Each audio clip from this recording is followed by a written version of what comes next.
Good evening, everyone. This is Dr. Brett Dworkis of Performance Chiropractic here in Olathe, Kansas. And I would like to welcome everyone this evening to the first of our January trilogy of seminars. With the beginning of every year, so many people set goals where their health is concerned, and that's awesome. Although, if you listen to my last semester or listen to my seminar last June, you know my feelings about that. However, as with any process, many people don't really know where to go for good information. So we are doing this trilogy to help you with that information.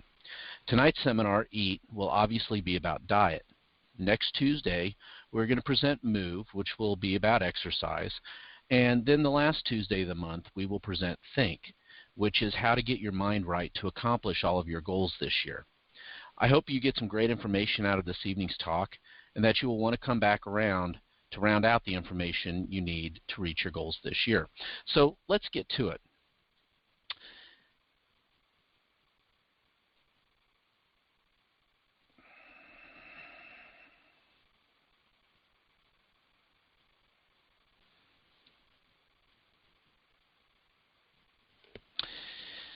Now that we've got our frames ready here, the key to eating healthy is to avoid any food that has a TV commercial. That sounds a little simplistic, but a new study from the Institute of Health Metrics and Evaluation at the University of Washington makes for some pretty depressing reading. The top line message is that for all the rightful bad rap that tobacco smoking gets, factors associated with poor diet now kill far more people each year than lighting up a cigarette. In fact, based on stats from 2010, nearly 680,000 people died from their dietary habits versus just over 465,000 from smoking. So it is becoming increasingly obvious that we have a massive food epidemic in the world. Childhood obesity is soaring, lifestyle diseases are taking millions of lives each year, and the statistics continue to worsen. In the Cabinet Office report, Food, an analysis of the issues commissioned by the Prime Minister as a precursor to a government review of food policy and new strategy on tackling obesity, it included grim predictions about the growth of obesity in Britain, with 60% of the population expected to be overweight by 2050, compared with 28% today, and 70% of the girls and 55% of the boys expected to be overweight or obese in 40 years' time. The report goes on to discuss children, and on average, children eat only 2.5 portions of fruit and vegetables per day, less than half the recommended intake. They also eat 50% more added sugars than recommended maximum and 25% more saturated fat. What is our goal with sharing these macro statistics? Well, it's to help you take personal responsibility on a micro level in order to help change the way you might be eating in order to have you and your entire family, if you wish, look in the mirror each day and say, wow.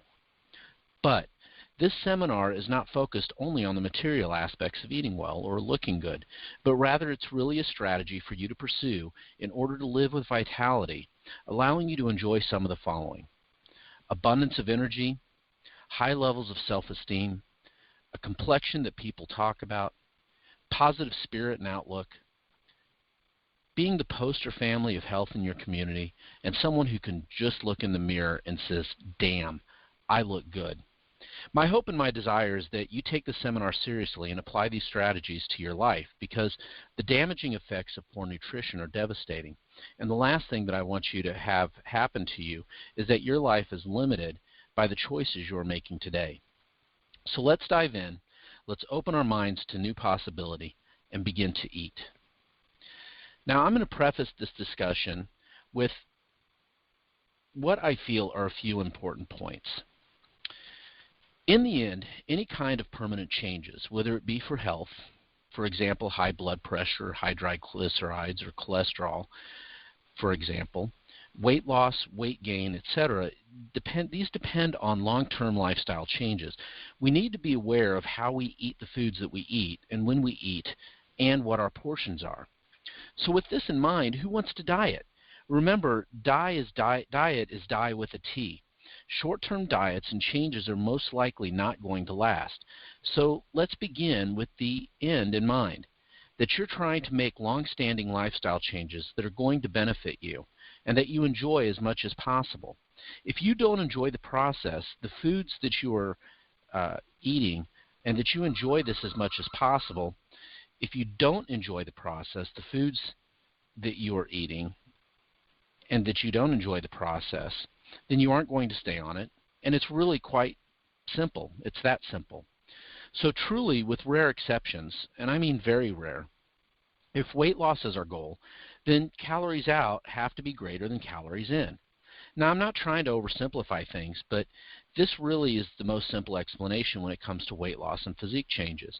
You have to create a caloric deficit. That means that you have to expend more calories than you eat. If you don't, you simply won't succeed. Unfortunately, it's not quite that simple. One of the biggest mistakes that people, especially women, make is cutting calories too low. And this can be dangerous as well, because what it does is it crashes the metabolism, making it more difficult to lose weight, if not impossible. And if any weight is lost, it's temporary, and then the lost weight is gained back and then some. Most of you are familiar with the term yo-yo dieting, and that's what this refers to. So how do we bridge that gap? Eat in such a way that we feel satisfied and happy, and do so in a sustainable way. This is where we could get in and have an extended discussion on all of the different diets that are out there. There are the Atkins diet, the Slim for Life diet, Weight Watchers, the Mediterranean diet, the high-carb diet, the low-carb diet, the high-fat diet, the ketogenic diet. There's literally dozens of different diets out there that, frankly, many of which work as long as they're understood and followed.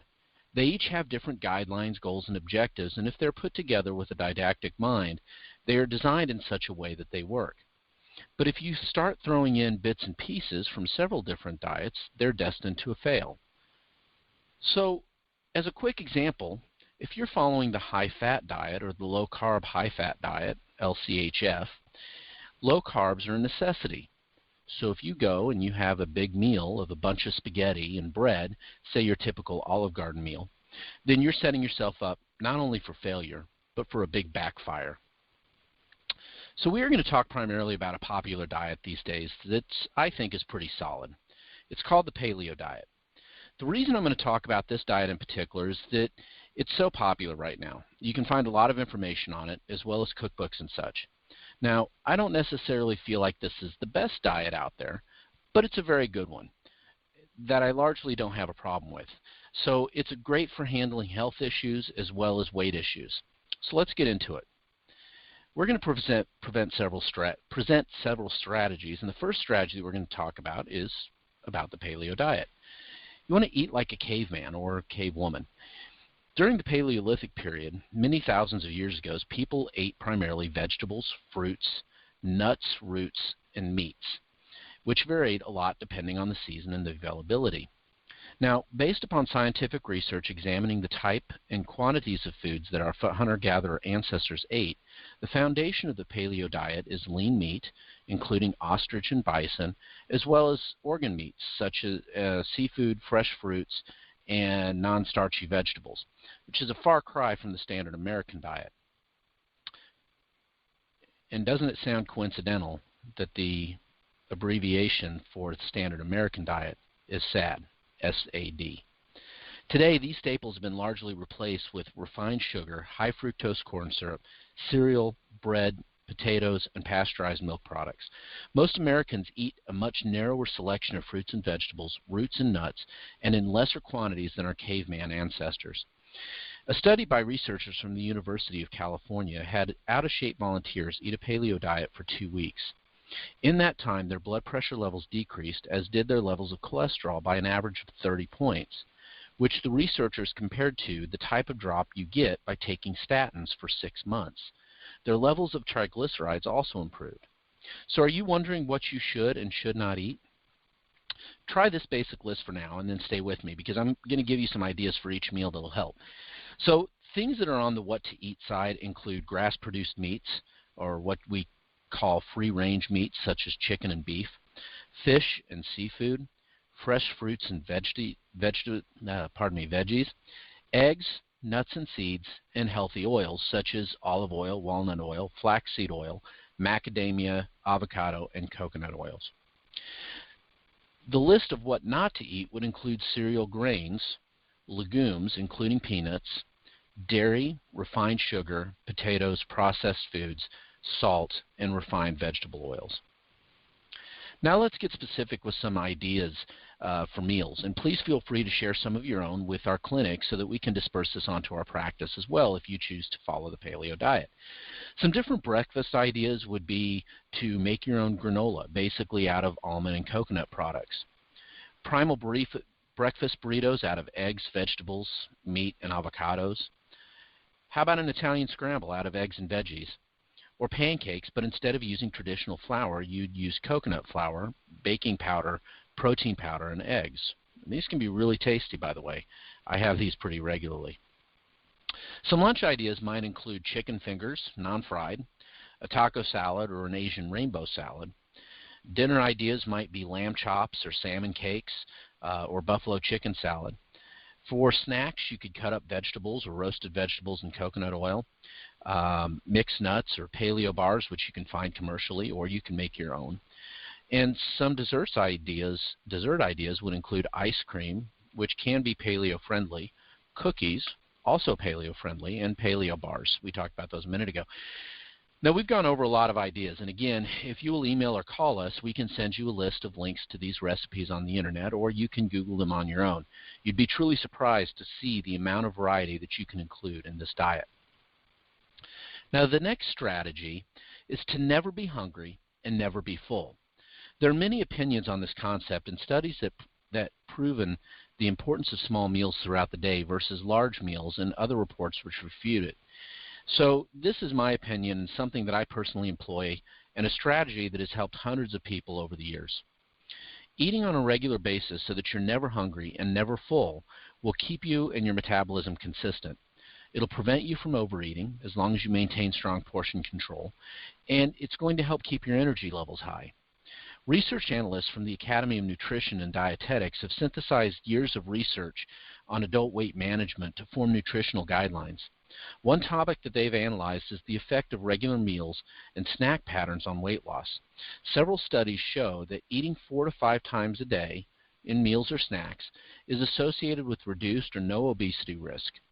The research also shows that 3 meals a day could actually hurt your efforts to reach and or maintain a healthy weight. Eating less than 3 meals or snacks per day may increase the risk of obesity, says the study, but the risk goes up when people eat 6 or more times per day as well.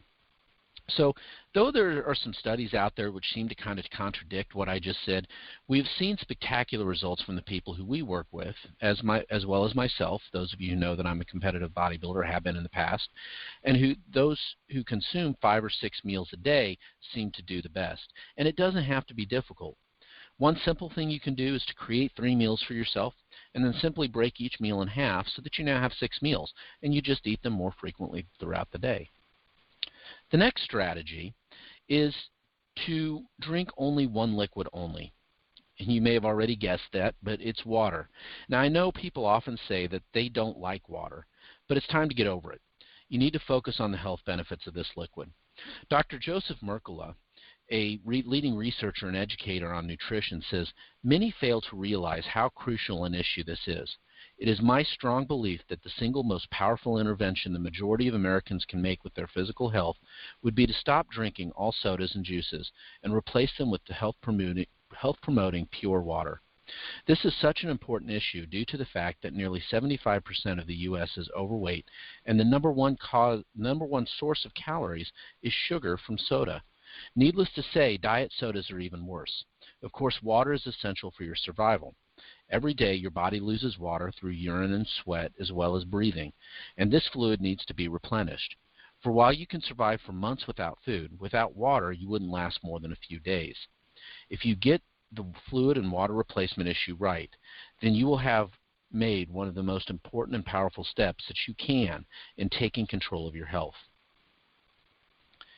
If you truly can't handle the simplicity of water, then consider adding some fresh fruit to enhance the taste. But please do not go down the path to sugary beverages. This is such an important step to look in the mirror and say, wow, because people don't realize how many wasted calories are consumed by means of liquid. The fourth strategy is green stimulation. The last thing I'm going to talk about this evening is greens. Now, only about a quarter of American adults eat 3 or more servings of vegetables per day.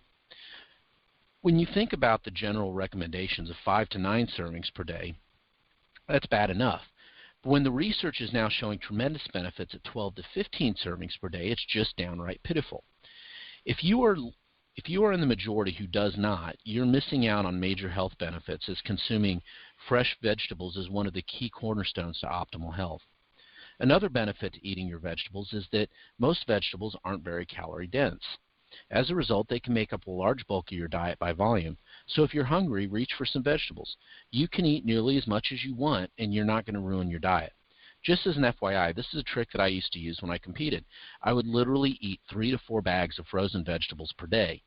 However, there's little that compares to the nutritional value of organic raw vegetables, and according to new research, eating your greens may be even more important than ever thought. What are some of the benefits of making sure that you're eating your greens? Well, they have compounds that greatly benefit the immune system. They maintain balance between tolerance, immunity, and inflammation in the body. They can protect your body from pathogenic bacteria. They can help to maintain healthy intestinal balance by promoting the beneficial bacteria that's there. They also may be able to help resolve cancerous lesions. But there are more reasons as well. Vegetables contain an array of antioxidant and other health disease-fighting compounds that are difficult to get anywhere else. They have phytochemicals that can reduce inflammation and eliminate carcinogens while allowing your body to heal at the cellular level. They lower the risk of stroke, type 2 diabetes, high blood pressure, Alzheimer's, and heart disease. They can lower the risks of certain types of cancer, eye disease, and digestive problems. And they can reduce the risk of kidney stones and bone loss. And, believe it or not, they can actually increase scores on cognitive tests. And these benefits are really just the tip of the iceberg. Those of you who've been in my office over the last year know that I've really simplified the nutritional recommendations that I give patients. While there are so many supplements that people can take out there, be it for weight loss or general health, it truly doesn't have to be difficult. Try and get your daily intake of fruits and vegetables. That's it. Now, admittedly, this can be very difficult, so if there's one thing I would do, it would be to use a good quality greens powder like the ones we carry in the office here by Greens First. A good quality greens powder contains a variety of fruits and vegetables. It's produced organically and then formulated in a GMP certified lab. The Greens First product we carry ensures 15 or more servings of fruits and vegetables that you can get in 1 scoop per day. And this will at least ensure that you're getting all your vitamins and minerals along with all the phytonutrients and enzymes that are necessary to get full use of them. Another way to get your greens is juicing the fresh fruits and vegetables yourself. I've done this for the last couple of years, and it can be quite enjoyable and a way to get a variety of fruits and veggies in a way that you might not enjoy them if you were to eat them. So look up juicing online or give me a call, and we can spend hours talking about this. But whatever method you choose, juiced, whole, sprouted, cooked, or supplemented, please make it a point to eat your veggies. This is one food group that is incredibly diverse, so there's a wide variety to choose from and plenty to suit virtually everyone's tastes. And the mounting evidence shows that eating vegetables every day is a cornerstone of good health and a habit that can go a very long way toward preventing diseases of all kinds, including cancer. So if you're ready to swap out this habit and start up a new habit of drinking green smoothies, then there's a few different types of smoothies that you can make. Actually, there's a lot of types. One would be coconut peach. One would be mango melon madness or almond butter and jelly. And all you have to do is Google these or call our office or email us. I can send you links to where you can get all kinds of different recipes. I literally have 3 different books with hundreds of recipes for greens drinks, and they're all really, really good. And lastly, we would just want you to be creative. Your diet should never get stale. It should actually be the exact opposite. We always recommend to make it a team effort with your entire family so that everyone can feel a sense of contribution to creating a healthy family unit. If during the week this is too difficult, try and create the space on the weekend for everyone to get involved. A perfect way to do this in your home is to have each member of the family write down their top 3 meals that they enjoy the most. Once this list is aggregated, and I'm sure pizza and ice cream and chicken fingers will show up somewhere, just get on your computer and Google this with the word paleo, P-A-L-E-O, and I'm going to promise you that you're going to be pleasantly surprised with the number of alternatives for these meals that are out there. So the intention of this seminar is to open your eyes and mind to the truth about nutrition. The number of fad diets and programs is leading people down a path where their health is compromised immensely, and we just don't want to sit here and watch this happen. I'm sure you've seen some of these myths, right? You've seen that whole wheat is a health food and an essential part of a balanced diet. You've probably seen out there that eating fat makes you fat, so if you want to lose weight, you need to eat less fat. Now, don't get too excited about that one. You've probably seen that high-protein diet increases strain on the kidneys and raises your risk of kidney disease. I can tell you that that research is based on some very bad research from the 70s. Another myth that you may have heard is that all calories are created equal, and it doesn't matter which types of foods they are coming from, or that the only people that should go gluten-free are patients with celiac disease. Now, you need to hear the truth because there's nothing more important than your ability to live with vitality. Our goal is not to scare you with this special report. Our goal is not to create more stress, and our goal is not to prevent you from enjoying yourself because eating well requires work. But what our goal is to help you become aware of what you can do to look in the mirror and say, wow, without compromising anything. Because eating should be fun, healthy, rewarding, and exciting. We are here for you because our singular focus is to improve the quality of life and health for every person that we encounter. So that concludes our seminar this evening, Eat. We hope that you got a lot from this seminar and hope that you will join us next Tuesday at 7 o'clock for Move. Remember that you can find us on our website at www.myperformancechiropractic.com and on Facebook at Performance Chiropractic-Olathe. Feel free to email us at performance_chiropractic@yahoo.com or feel free to call us anytime at 913-782-5000. Again, that's 913-782-5000. Thanks again for joining us, and have a great evening, everybody.